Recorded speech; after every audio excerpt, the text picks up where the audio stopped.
1. Introduction Captatio Benevolentiae. Bonjour, je m'appelle Hubert Renard, je suis artiste et je vais vous présenter mon travail en faisant une conférence. Vous en connaissez tous le cérémonial, c'est un rituel bien rodé.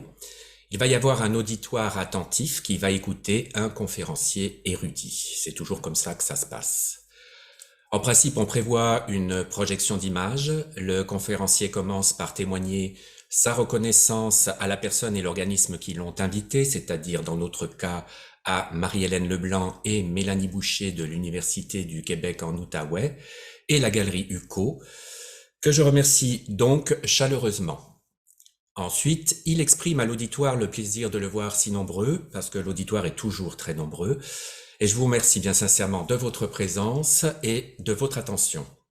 Il se lance enfin dans son discours. Les usages du genre réclament à la fin une discussion informelle, qui n'a d'informel que le nom. C'est une tradition à laquelle on n'échappe pas.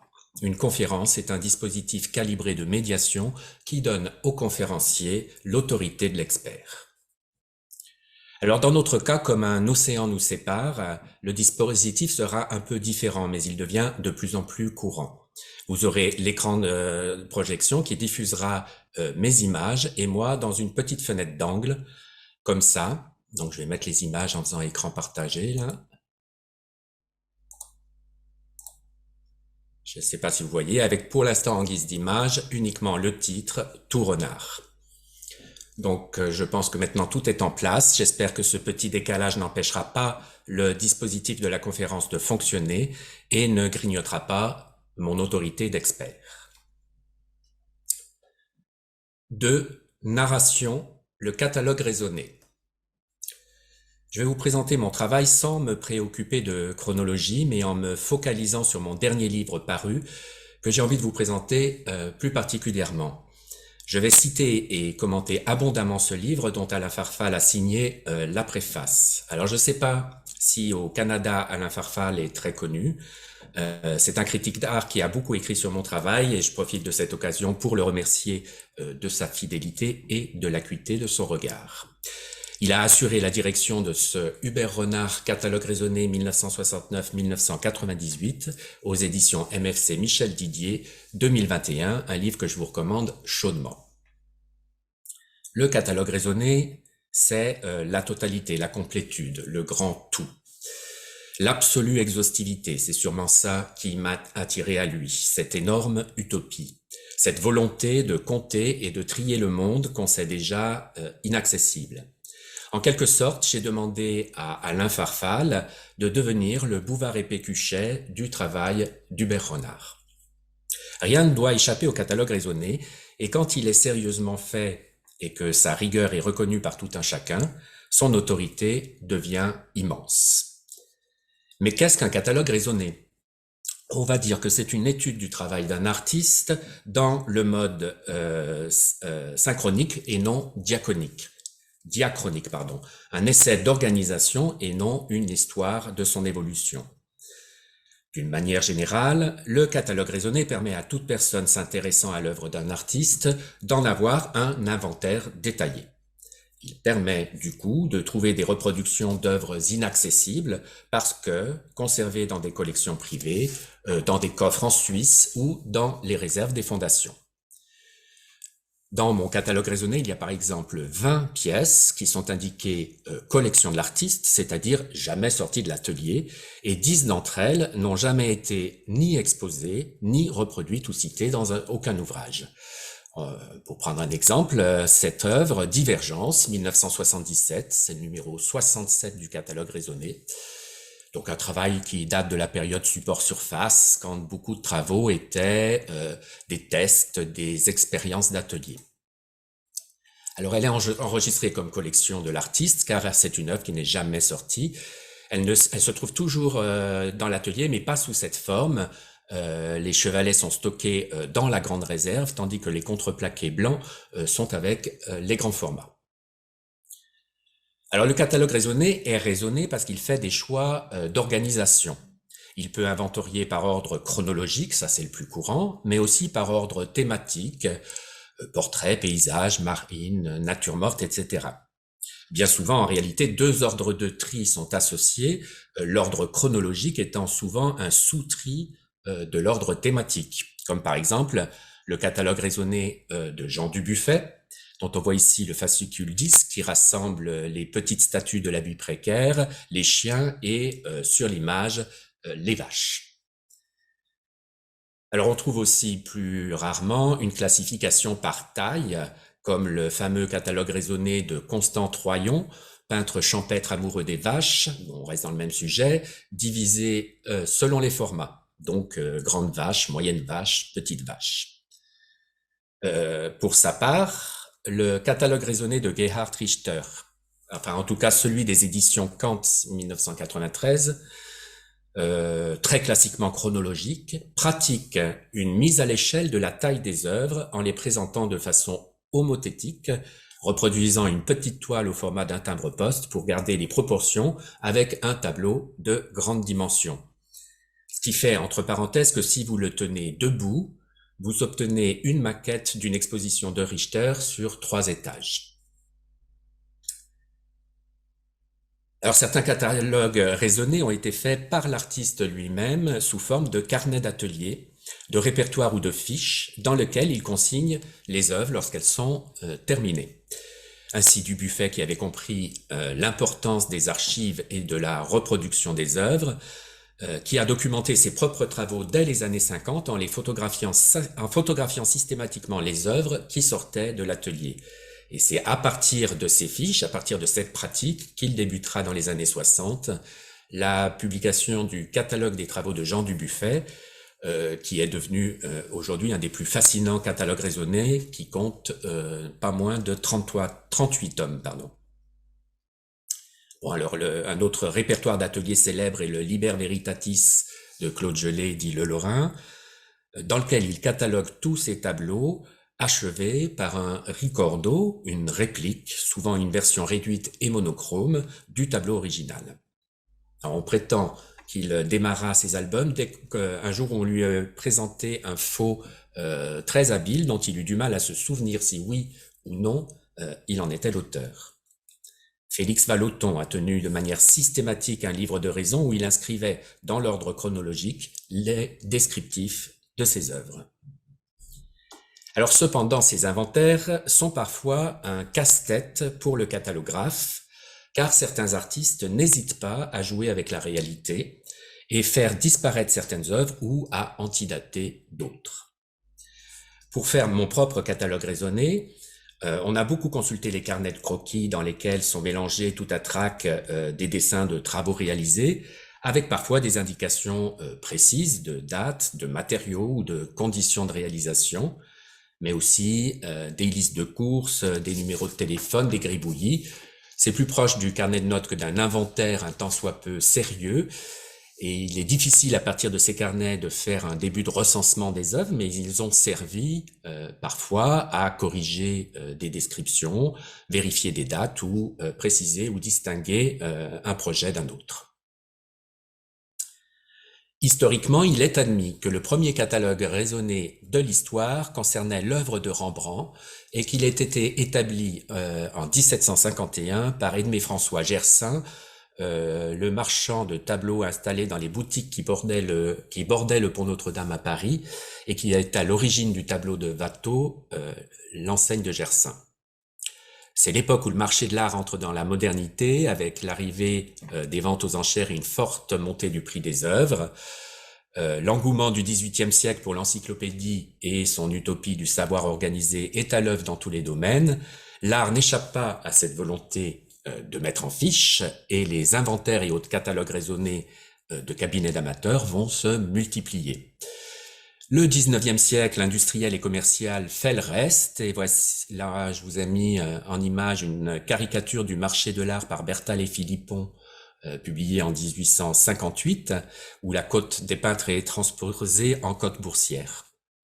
Alors bon, c'est le siècle du capitalisme, où tout bon propriétaire doit situer, évaluer et inventorier ses biens. Et donc, on comprend bien vite les conséquences dans le domaine de l'art et les catalogues raisonnés vont encore se multiplier. Le XXe siècle amplifie et accélère ce travail, et si tous les artistes n'ont pas un catalogue raisonné, le mouvement est tellement profond qu'on voit apparaître des catalogues raisonnés pour des artistes vivants, qui est une entreprise vouée à l'échec, puisque par nature incomplète. Alors en raison de son coût élevé, l'établissement d'un catalogue raisonné est souvent commandité par les marchands, les galeries ou la succession de l'artiste, c'est-à-dire par des fonds privés dont la philanthropie n'est pas forcément la première qualité. En conséquence, les œuvres les plus prospères sont raisonnées souvent avant les œuvres à la cote marchande peu rentable.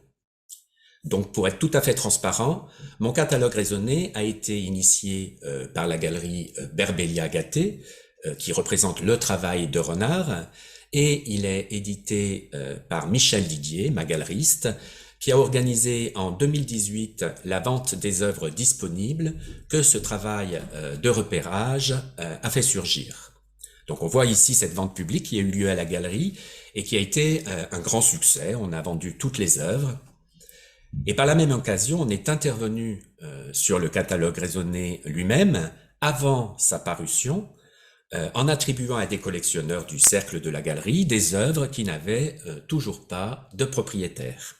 En devenant le propriétaire d'une œuvre d'Hubert Renard, l'acquéreur obtenait une place et un rôle dans le catalogue raisonné. 3. Argumentation, les fonctions du catalogue raisonné.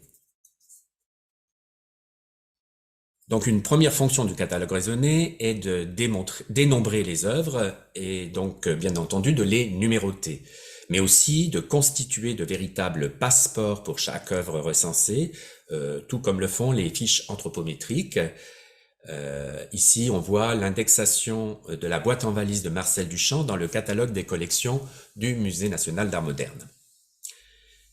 Les critères d'indexation du catalogue raisonné ne sont étrangement pas normalisés, et c'est l'œuvre elle-même qui va définir selon ses propres caractéristiques les normes d'indexation. On ne raisonne pas de la même façon Picasso et Cadéré.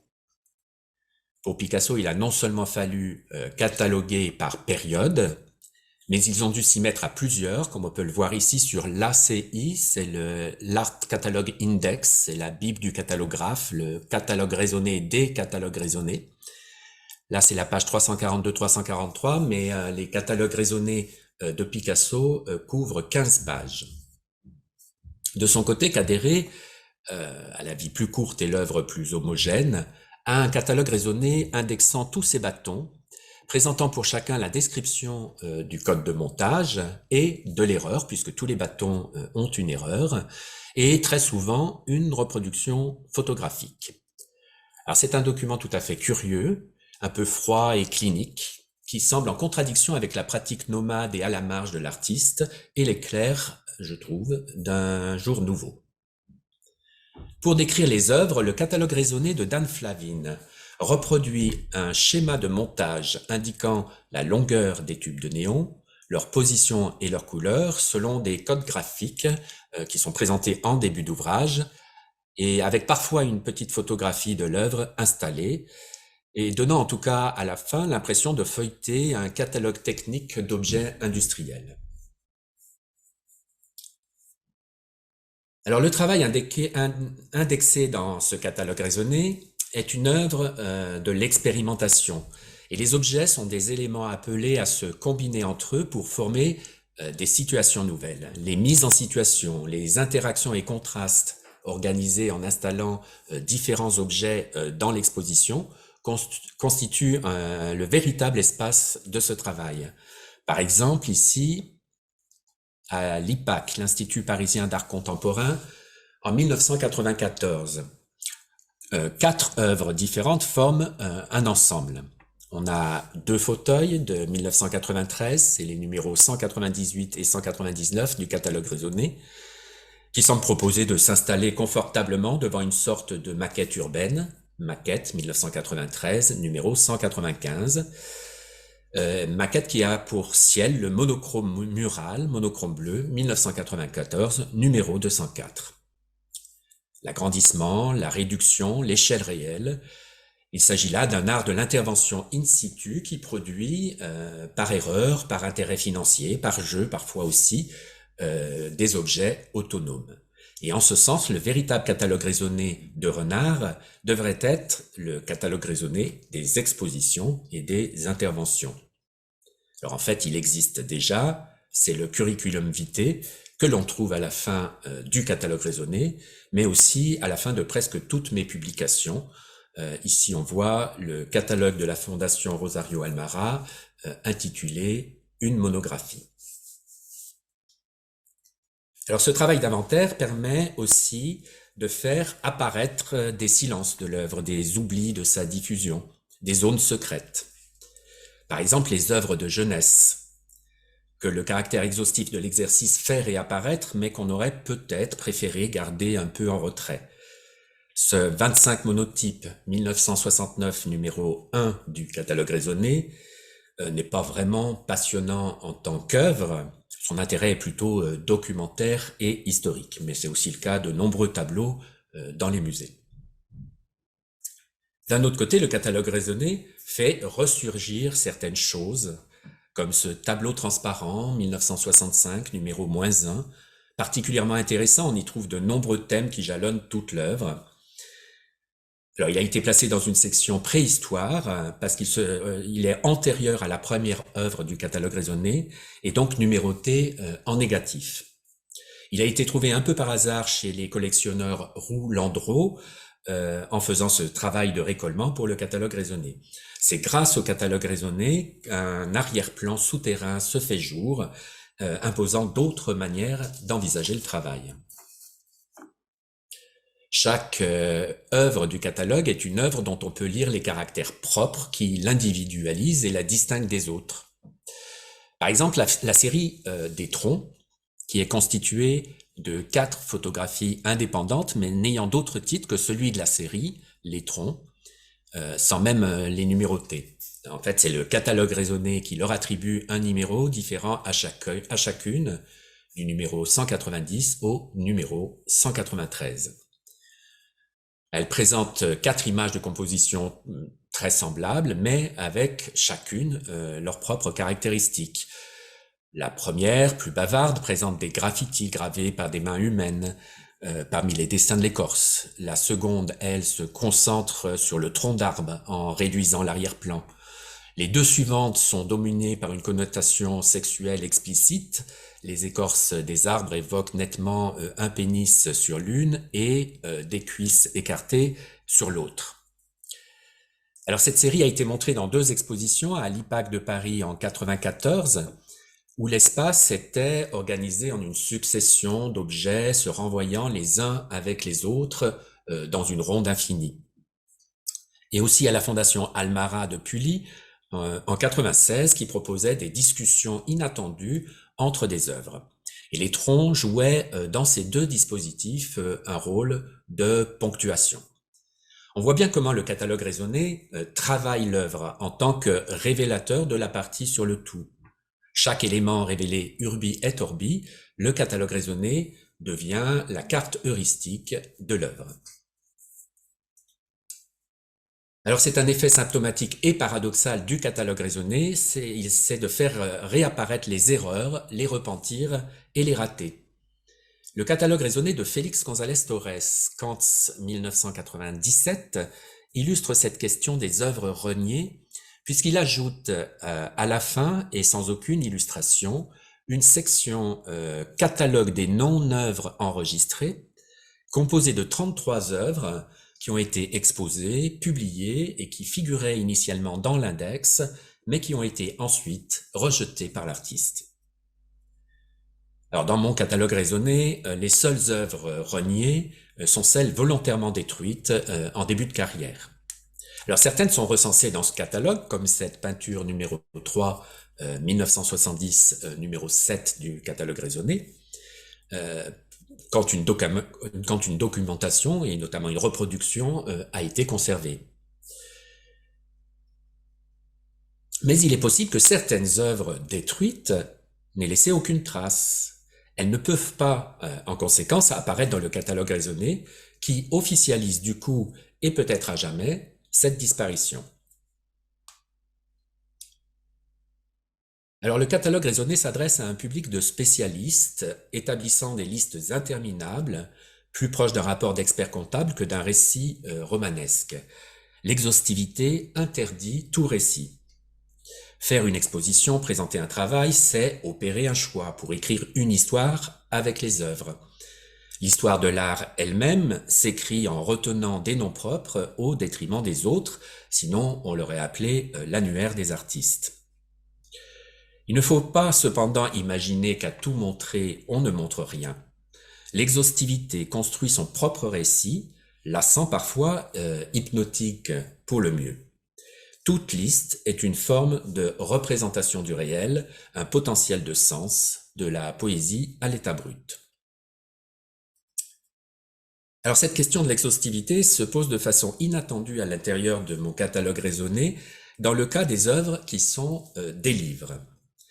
Il y en a deux, par exemple, Vol, 1996, numéro 241, qui est un jeu visuel réalisé à partir d'une série de photographies, elle aussi intitulée Vol. Alors on peut reproduire un livre en tant qu'objet, ou bien choisir une vue du livre ouvert pour montrer son contenu, ou encore reproduire l'intégralité de son contenu page à page. C'est ce que propose mon catalogue raisonné, reproduisant en quelque sorte un livre dans le livre. C'est d'ailleurs une solution semblable qu'ont choisi les auteurs du catalogue raisonné des éditions de Ed Ruscha, publié par le Walker Art Center en 1999. Ils reproduisent toutes les pages des livres étalés. Sont ainsi reproduits tous les livres de Ruscha, mais aucun n'est vraiment là, puisque jamais un livre n'apparaît sous cette forme dite en chemin de fer. Alors, de nombreuses œuvres ne sont pas grand-chose en tant qu'objet. C'est leur exposition dans le monde réel qui fait art. Mais l'énumération évacue aussi les dispositifs de présentation. Je voudrais prendre le temps de développer cette question avec un seul exemple, l'exposition Stillegesten, une exposition personnelle à la Kunsthalle de Krefeld en 1990, qui rassemblait 3 séries de travaux. Il y avait d'une part les photographies, les architectures, qui sont des images tirées de la presse artistique, montrant des espaces d'exposition vides. Il y avait d'autre part les paysages, qui sont des macro-photographies de pousses de lentilles. Et enfin, une série de 6 sculptures en bois, les meubles, fabriqués pour l'exposition et prenant la forme de meubles muséaux. Ici, sur l'image, on voit un banc. Il s'agit d'un jeu autour de l'échelle des grandeurs, l'agrandissement des coupures de presse, la macrophotographie qui transforme le monde en une image onirique, et enfin les sculptures à l'échelle réelle des meubles de musée qui, à force de ressembler à des meubles de musée, disparaissent aux yeux du visiteur. Cet ensemble d'objets qui fabriquait dans l'espace d'exposition un monde aux dimensions variables se trouve totalement démantelé dans le catalogue raisonné. Les liens qui se sont tissés à Krefeld s'effacent complètement ici et c'est toute une partie du travail qui disparaît. La rigueur chronologique fait apparaître les premières architectures, pages 254 à 257. Elle place ensuite la série complète des paysages de la page 263 à 273. On a à nouveau quelques architectures plus anciennes après, et elle présente enfin les meubles de la page 286 à 291. Le seul lien qui apparaît entre ces pièces à l'intérieur du catalogue raisonné, c'est la mention dans le champ exposition d'un laconique KK 1990 pour Kunsthalle Krefeld 1990 où a eu lieu l'exposition Stillegesten. Le lecteur ne peut pas ici retrouver ce que le regardeur de Krefeld pouvait éprouver, à savoir une sorte de vertige en présence des objets aux dimensions insaisissables et de l'architecture du lieu à l'échelle perturbée par les œuvres exposées. La mise en fiche des objets, c'est la raison du catalogue qui nous fait perdre la déraison du monde réel. 4. Réfutation, la question de la description. Alors à l'origine entièrement verbale, la description de l'œuvre a été au fil du temps complétée de gravures et bientôt de photographies. Alors la photographie restitue l'image de l'objet, mais elle en atteste aussi l'existence au regard de son caractère d'indice du réel que personne ne veut plus lui contester aujourd'hui. Si on peut mesurer l'impact de la photographie et sa puissance performative en se penchant sur les cas des œuvres indexées dans le catalogue raisonné mais non photographiées et dont l'absence de reproduction rend l'existence douteuse. Par exemple, le numéro 77 du catalogue raisonné, page 155 à droite sur l'image, intitulé « Intérieur une fois n'est pas coutume », datant de 79, doit ressembler peu ou prou à son voisin de planche, le numéro 76, à gauche sur l'image, intitulé « Intérieur un petit peu » et datant aussi de 79, puisque leurs descriptions verbales sont exactement les mêmes. Une succession horizontale de 5 planches en bois, soutenues par 2 montants verticaux blancs. Mais l'une est reproduite, l'autre pas, en raison d'un contentieux avec l'actuel propriétaire. L'absence d'image d'une fois n'est pas coutume rend cette fiche bizarre, voire douteuse. On se demande ce qu'il en est, on pourrait même imaginer une escroquerie ou une fiction. De son côté, les œuvres disparues mais photographiées paraissent bien réelles et toujours agissantes dans le catalogue raisonné, comme cette chaise 1990, c'est le numéro 181. Bien que perdue à jamais, après l'exposition Stille-Gesten à Krefeld, elle semble ici tout à fait opérante. C'est à peine si le lecteur se rend compte que cette œuvre n'existe plus, il faut le chercher dans la note 2, je vous la lis. La chaise a disparu après son exposition à Krefeld, soit dans le transport de retour, soit d'une autre façon. Introuvable en 1996 pour la réunion des 6 éléments à Pully, elle reste à ce jour non localisée. Alors il se trouve que cette pièce, qui est devenue une pièce iconique, on en a fait cette année, à l'occasion de la parution du catalogue raisonné, une reconstitution, ce qui la rend à nouveau présente dans le monde réel, grâce à une copie à l'identique, réalisée par une restauratrice en meubles d'art à partir des archives. Comme quoi, rien n'est jamais complètement perdu. Et puis enfin, les œuvres disparues et non photographiées, il y en a, comme cette sculpture 5 1975, numéro 52, alors elle qui semble du coup s'évaporer corps et biens et à tout jamais du monde de l'art. Alors dans mon catalogue raisonné, le principe d'une image par œuvre qu'on avait pris comme norme au départ a dû régulièrement être abandonné, de nombreuses œuvres ne pouvant se réduire à une seule image. Il y a notamment la question des œuvres protocolaires plusieurs fois interprétées. Par exemple, celle-ci, Intérieur 1979, c'est le numéro 71 du catalogue raisonné. Alors c'est une œuvre protocolaire, elle a été interprétée 3 fois et on en donne ici 2 versions.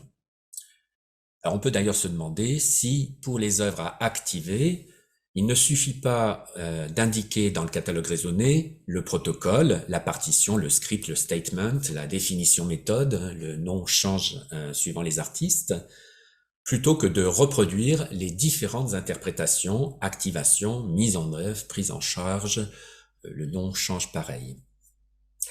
Et l'exemple que je vous propose, c'est le livre Specific and General Works de Laurence Wiener, édité par le Nouveau Musée en 93. C'est un catalogue raisonné des œuvres réalisées entre 68 et 93. Ce sont les statements et l'artiste peut construire le travail peut être réalisé ou encore le travail ne peut ne pas être réalisé.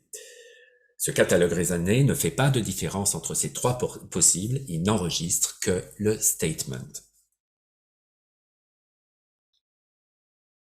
Alors les photographies, comme ici sans titre 1988, numéro 148, peuvent être correctement décrites par leur reproduction iconique.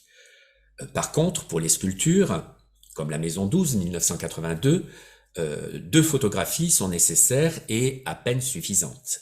Ici, même la description textuelle semble échouer. Je cite: un parallélépipède noir est traversé en diagonale par 4 ouvertures rectangulaires, ou bien une fente verticale coupe en deux un parallélépipède noir, 3 plateaux horizontaux assurant leur jonction. Vous voyez ? Fin de citation. Donc l'image a ses limites et le langage pas mieux. Le numéro 60 de ce catalogue raisonné, sans titre 1975, est une œuvre immatérielle, sans titre, sans corps, sans énoncé. Elle ne peut être exposée, décrite ou reproduite, nous dit-on. Et effectivement, il n'y a pas de reproduction photographique et le champ réservé à la description littéraire reproduit ce statement sans décrire physiquement l'œuvre. Alors pour la reproduction des images planes, les peintures ou les photographies, la question est de savoir si on reproduit une image, ce qui est représenté à la surface de l'œuvre, ou un objet, la matière, mais aussi la dimension, le poids, la présence dans l'espace.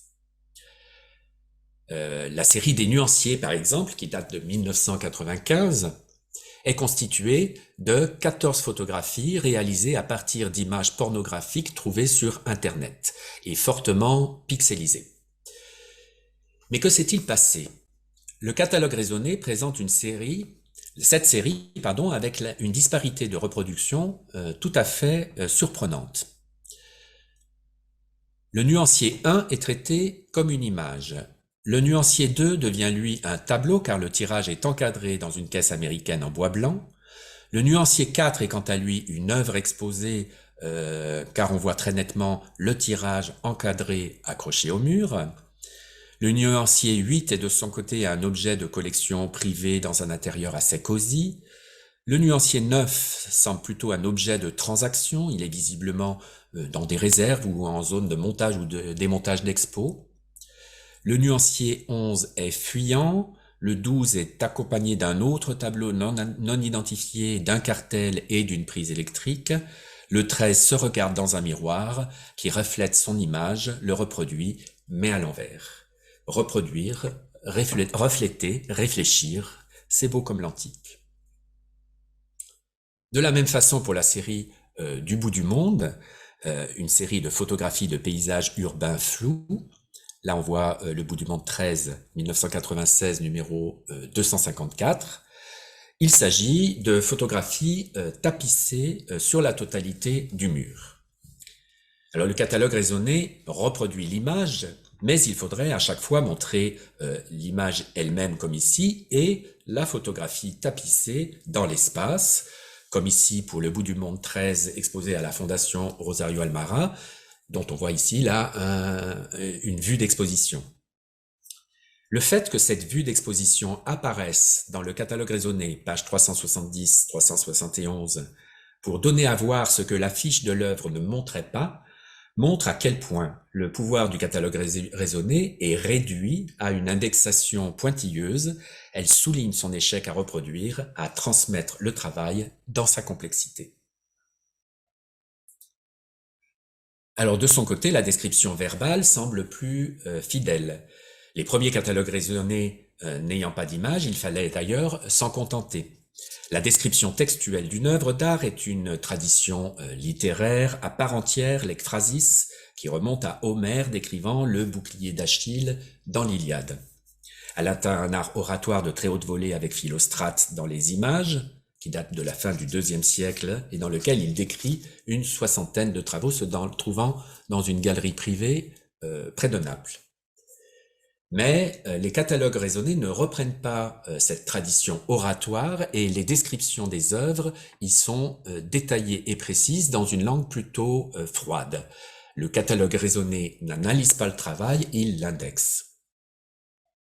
Dans mon catalogue raisonné, le texte liminaire de Marion Gagneur, qui donne le mode d'emploi du catalogue, décrit ainsi les choix adoptés. Description. Nous avons privilégié une description factuelle et neutre d'après les œuvres elles-mêmes ou sur photographie quand nous n'avons pu accéder directement aux œuvres. Nous avons parfois aussi choisi de nous appuyer sur la description déjà existante dans telle ou telle publication, voire de la reproduire in extenso, notamment lorsqu'il est possible de penser qu'elle provient de l'artiste. Alors ainsi, on apprend qu'il y a plusieurs auteurs des descriptions dans le catalogue raisonné. Le nous de Marion Gagneur comprend certainement Marion elle-même, probablement Alain Farfal, éventuellement quelques assistants ou stagiaires, mais on apprend aussi que certaines descriptions d'œuvres sont des copier-coller, parfois même de mes propres textes. Alors ce qui peut expliquer une certaine disparité dans la forme de ces textes qui semblent parfois un peu bizarres. Par exemple, la description de ce cadre de 140 par 80 cm, 1974, c'est le numéro 40, qui se présente ainsi. Cadre vide peint en noir, la vacuité du tableau le range dans la catégorie des vanités contemporaines. C'est une façon de voir, mais c'est pas tout à fait l'esprit factuel et neutre annoncé par Marion Gagneur. Ou bien cette composition, 1975, c'est le numéro 59, ainsi décrite. Un tas de pierres est posé au sol devant une toile blanche adossée au mur. Le format vertical de la toile peut faire penser à une porte, une ouverture vers l'extérieur, tandis que sa blancheur évoque la lumière, l'OP, le trou de la caméra oscura. L'amoncellement de pierres, tel un cairn de montagne, bloque le passage. Il est possible aussi de voir la toile blanche comme un rideau de fond, qu'au théâtre on nomme le lointain, permettant d'isoler et de magnifier la sculpture de pierres brutes qui tente de s'ériger en hauteur comme une architecture maladroite. C'est tout de même un tout petit peu métaphorique pour un texte factuel et neutre. Et puis aussi encore ce rétablissement équivoque, 1967, c'est le numéro 267. Je cite la description. Agrandissement d'un détail de carte routière, la trame de l'imprimerie devient visible. Hormis des chiffres et des pictogrammes, aucune indication ne permet de déterminer le lieu représenté. La foudre de Zeus, une constellation stellaire, chaque point localise un feu. Fin de citation. Alors l'auteur de cette note se trouvait tellement tout au bord de la description objective, en déséquilibre, qu'il a fini par tomber.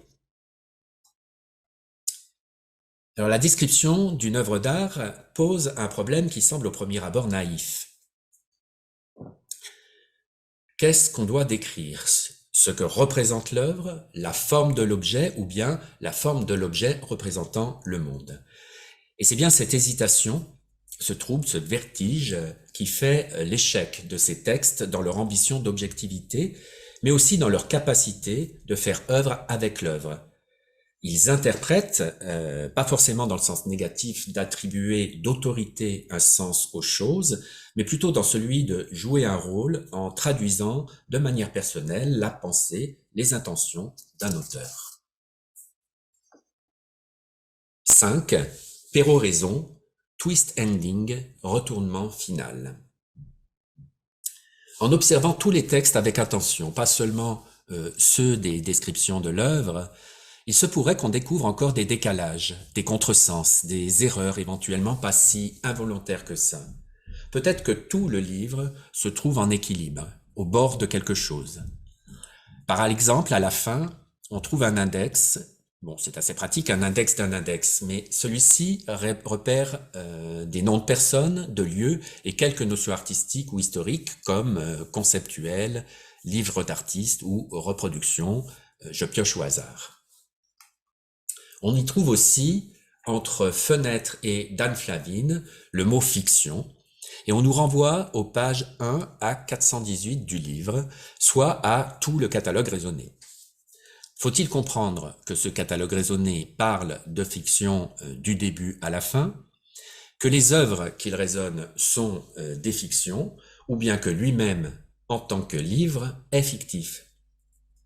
Mais qu'est-ce qu'un livre fictif quand on l'a dans ses mains?